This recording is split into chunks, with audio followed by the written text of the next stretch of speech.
कहा जाता है कि जब कोई द कर्स्ड किंगडम में प्रवेश करता है तो वह कभी वापस नहीं लौटता, लेकिन अगर वह लौट भी आए तो क्या वह पहले जैसा ही रहता है?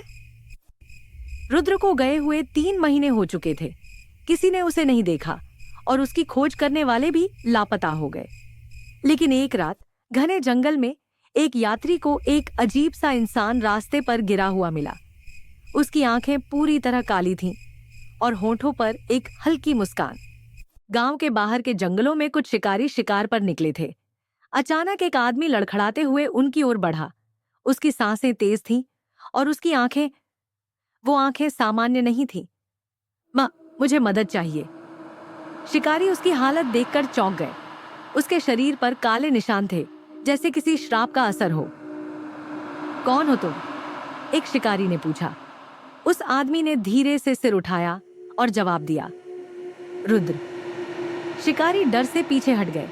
रुद्र 3 महीने पहले खो गया था। वो अब कैसे वापस आ सकता था? लेकिन यह वही रुद्र नहीं था।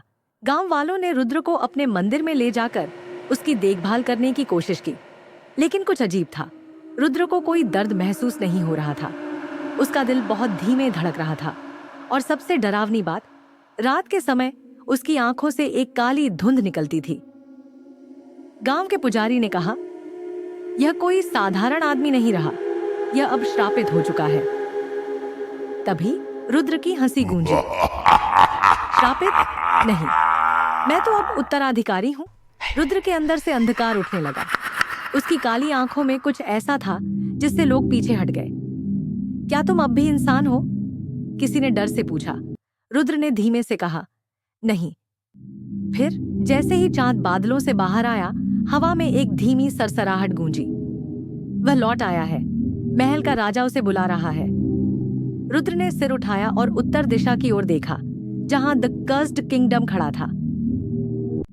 रुद्र के दिमाग में अब 2 आवाजें थीं। एक उसकी खुद की, जो अभी भी इंसान थी। दूसरी एक अंधेरे से भरी आवाज, जो उसे सिंहासन की ओर बुला रही थी। तुम अब राजा हो सकते हो रुद्र, बस अपने पिछले जीवन को छोड़ दो। वो कदम बढ़ाने लगा और उसके साथ अंधकार भी। गांव वाले चीखते हुए भागने लगे, लेकिन अब कुछ नहीं हो सकता था। रुद्र ने अब इंसानों से नाता तोड़ दिया था। अब वह सिर्फ अंधेरे का उत्तराधिकारी था। जारी रहेगा। क्या रुद्र सच में श्रापित राज्य का नया राजा बन जाएगा, या क्या उसमें इंसानियत की कोई चिंगारी बाकी है?